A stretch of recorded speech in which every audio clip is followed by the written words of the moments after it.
2024년 6월 21일 새로운 하루가 시작되는 금요일 아침이 밝았습니다. 하나님의 사명은 부담보다는 소망 가운데 기대로 받으셔야 합니다. 오늘 우리에게 준 하나님 말씀 같이 보시겠는데요. 열왕기하 2장 1절에서 14절까지 말씀입니다. 하나님 말씀 같이 보겠습니다.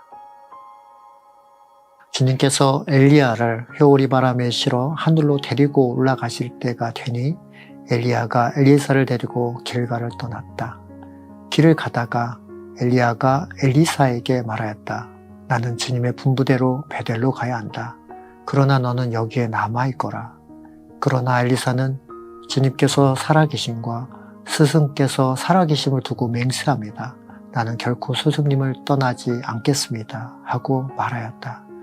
그리하여 그들은 함께 베델까지 내려갔다. 베델에 살고 있는 예언자 수련생들이 엘리사에게 와서 물었다. 선생님의 스승을 주님께서 오늘 하늘로 데려가려고 하시는데 선생님께서는 알고 계십니까? 엘리사가 말하였다. 나도 알고 있으니 조용히 하시오. 엘리야가 엘리사에게 말하였다. 나는 주님의 분부대로 여리고로 가야 한다. 그러나 너는 여기에 남아 있거라. 그러나 엘리사는 주님께서 살아계심과 스승께서 살아계심을 두고 맹세합니다. 나는 결코 스승님을 떠나지 않겠습니다. 하고 말하였다. 그리하여 그들은 함께 여리고로 갔다.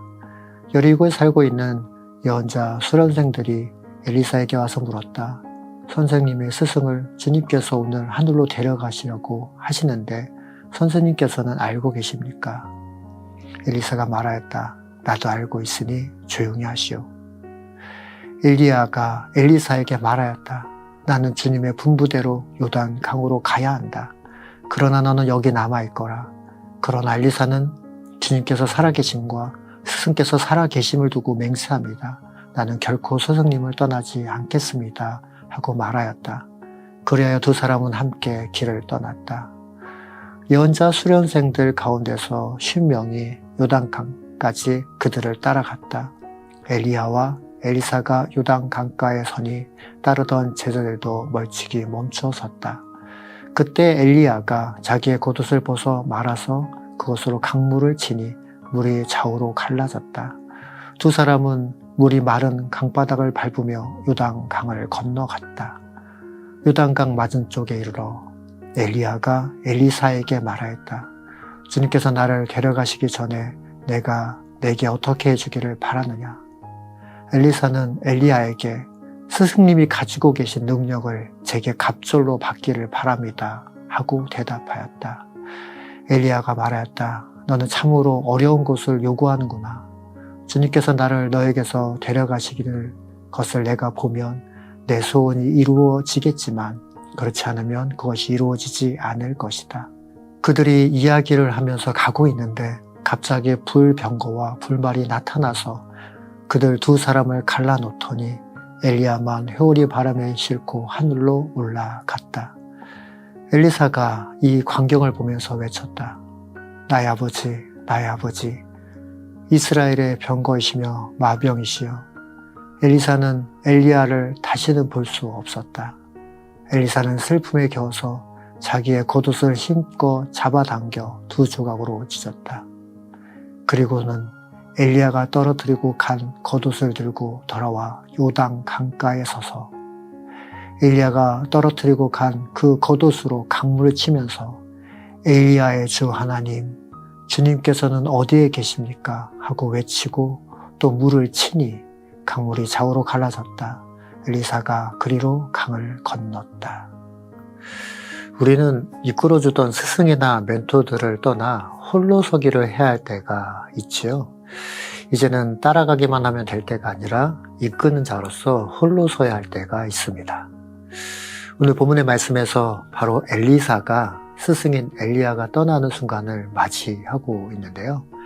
하나님은 자신을 위해 목숨을 걸고 충성을 다한 엘리야를 영광스러운 삶으로 마무리하게 해주십니다. 또한 새로운 선지자를 세우셔서 어둠에 빠진 이스라엘을 진리로 인도하시지요. 이제 말씀 속으로 한 걸음 더 들어가 보도록 하겠습니다. 6절 말씀입니다. 엘리야가 엘리사에게 말하였다. 나는 주님의 분부대로 요단강으로 가야 한다. 그러나 너는 여기에 남아있거라. 그러나 엘리사는 주님께서 살아계심과 스승께서 살아계심을 두고 맹세합니다. 나는 결코 스승님을 떠나지 않겠습니다. 하고 말하였다. 그리하여 두 사람은 함께 길을 떠났다. 엘리야는 자기 자신의 마지막이 가까웠음을 직감하고 엘리사에게 자신을 더 이상 따라오지 말라고 하죠. 하지만 엘리사는 끝까지 함께 하려고 합니다. 이 말씀은 2절에도 엘리사가 베델로 가려고 했을 때도 함께 가겠다고 했고 4절에서도 엘리야가 여리고로 갈 때에도 함께 여리고로 가겠다라고 엘리사를 굳고 따라가죠. 이처럼 엘리사는 스승의 마지막을 끝까지 곁에서 지키려고 하는 모습이 있습니다. 신실하게 영적인 아버지와 같은 스승을 지켜드리려고 노력하던 그 엘리사의 모습이 그려지죠. 여기서 엘리사의 모습, 그 태도를 볼 수 있죠. 간절함을 가지고 끝까지 섬기려고 하는 태도를 견지하고 있습니다. 그뿐 아니라 엘리사는 때가 되어 자신을 떠날 수밖에 없는 스승의 뒷모습을 보면서 스승처럼 사명을 감당하기 위해 또 다른 간절함을 가지고 간구하는 부분이 있는데요. 9절 말씀을 통해 확인해 보도록 하겠습니다. 요단강 맞은 쪽에 이르러 엘리야가 엘리사에게 말하였다. 주님께서 나를 데려가시기 전에 내가 내게 어떻게 해주기를 바라느냐. 엘리사는 엘리야에게 스승님이 가지고 계신 능력을 제가 갑절로 받기를 바랍니다 하고 대답하였다. 하나님의 사역을 감당할 수 있도록 갑절의 능력을 달라고 간구하지요. 이처럼 사랑하는 성도 여러분, 온갖 죄악과 불신앙이 가득한 세상 속에서 하나님의 사람으로 결단하고 간절함을 가지는 것은 너무나도 중요합니다. 하지만 그것만으로는 부족하지요. 가장 중요한 것은 성령의 능력을 간절히 사모하는 그 마음이 필요합니다. 엘리사는 알고 있었던 것입니다. 스승인 엘리야가 했던 사역은 그 모든 사역이 사람의 힘이나 노력이 아닌 성령의 능력으로만 감당할 수 있는 것임을 알고 있었던 것입니다. 그리고 또한 엘리야도 알고 있었지요. 성령을 부어주시는 일은 자신이 할 수 있는 일이 아니라 오직 하나님이 주인 되셔서 주권자로 그렇게 은혜의 선물을 주실 때 가능하다라고 말하고 있는 것입니다. 10절 말씀을 주목해서 다시 보겠습니다. 엘리야가 말하였다. 너는 참으로 어려운 것을 요구하는구나. 주님께서 나를 너에게서 데려가시는 것을 내가 보면 내 소원이 이루어지겠지만 그렇지 않으면 그것이 이루어지지 않을 것이다. 이처럼 엘리야는 그 주권이 하나님에게 있다는 것을 말해주고 있습니다. 모든 주권과 모든 권한이 하나님께 속해 있는 것입니다. 엘리야도 엘리사도 이 사실을 잘 알고 있었기에 하나님의 사명을 감당할 수 있는 그 자리에 있을 수 있었던 것입니다.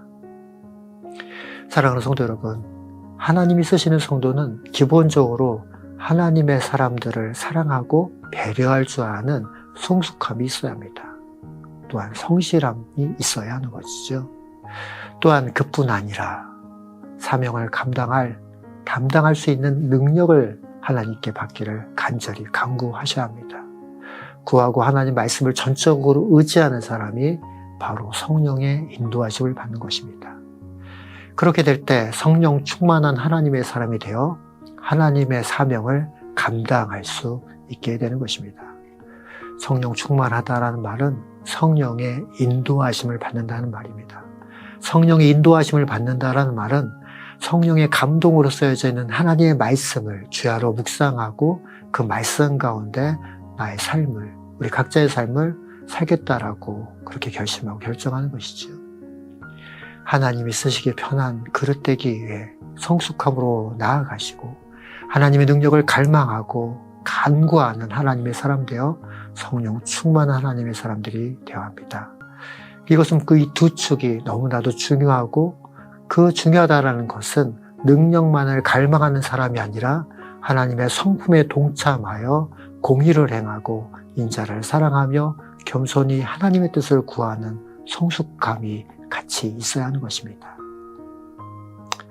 이어서 말씀을 집중해서 다시 보겠습니다. 12절 말씀입니다. 엘리사가 이 광경을 보며 외쳤다. 나의 아버지, 나의 아버지, 이스라엘 병거이시며 마병이시여. 엘리사는 엘리야를 다시 볼 수 없었다. 엘리사는 슬픔에 겨워서 자기의 겉옷을 힘껏 잡아당겨 두 조각으로 찢었다. 엘리야의 승천을 본 제자 엘리사는 나의 아버지 하면서 외치고 있습니다. 부지부식 중에 마음으로 생각했던 말이 툭 튀어나온 것 같습니다. 엘리사는 스승 엘리야를 영적 아버지로 모시고 섬기고 있었던 것이죠. 그 영적 아버지가 떠났을 때 그는 슬퍼하며 애통하고 있습니다. 그런 엘리사를 하나님은 믿음 없다라고 감정적이라고 책망하지 않으셨습니다. 오히려 그런 그에게 사명을 감당할 수 있는 능력을, 그 표징을 보여주시지요. 14절 말씀입니다. 엘리야가 떨어뜨리고 간 그 겉옷으로 강물을 치면서 엘리야의 주 하나님, 주님께서는 어디에 계십니까? 하고 외치고 또 물을 치니 강물이 좌우로 갈라졌다. 엘리사가 그리로 강을 건넜다. 엘리사가 엘리야의 겉옷을 가지고 요단 강물을 칠 때 엘리야를 통해서 역사하셨던 하나님의 그 동일한 기적이 나타납니다. 사랑하는 성도 여러분, 하나님은 우리가 새로운 자리에 그리고 낯선 상황 가운데 있을 때 그 낯설과 두려움을 너무나도 잘 알고 계십니다. 우리가 믿는 하나님은 이런 두려움과 낯설음 가운데 있는 우리를 격려하시고 위로하시는 분이십니다. 우리의 사명을 잘 감당할 수 있도록 또한 능력도 주시지요. 그러하기에 우리는 우리의 삶의 모든 영역 속에서 사명을 감당하기 위해 세우신 분이 하나님이심을 믿고 더욱 하나님만 의지해야 합니다.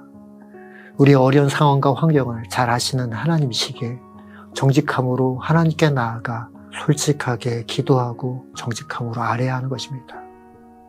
그럴 때 하나님께서는 하늘로부터 하나님의 능력을 우리 안에 머물게 하시고 그 능력으로 주신 사명을 감당할 수 있게 하실 줄 믿습니다. 이제 말씀을 마무리하겠습니다. 하나님은 오늘도 하나님의 사람을 부르십니다. 말씀 가운데 부르시고 기도 가운데 또한 말씀하십니다. 그리고 사명을 주시지요. 하나님의 뜻을 이루기 위해 구원의 역사를 감당할 수 있도록 그것을 이어가도록 능력을 주십니다. 말씀드린 것처럼 물론 그 상황이 두렵고 어색하고 걱정되는 상황일 수 있습니다.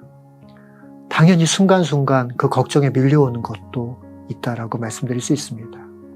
하지만 하나님은 그런 우리를 너무나도 잘 아시기에 감당할 힘도 능력도 주십니다. 오늘 이 아침 우리를 부르시는 하나님의 음성에 반응하시어 성령 충만한 하나님의 사람들로 든든히 세워지시길 예수 그리스도 이름으로 축원합니다. 기도하겠습니다.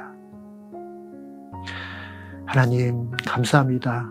이 시대에도 하나님께서는 그 복음의 그 역사를 이루어 가시는데 하나님의 사람들을 통해서 그 바톤을 또 넘겨주게 하신 줄 믿습니다.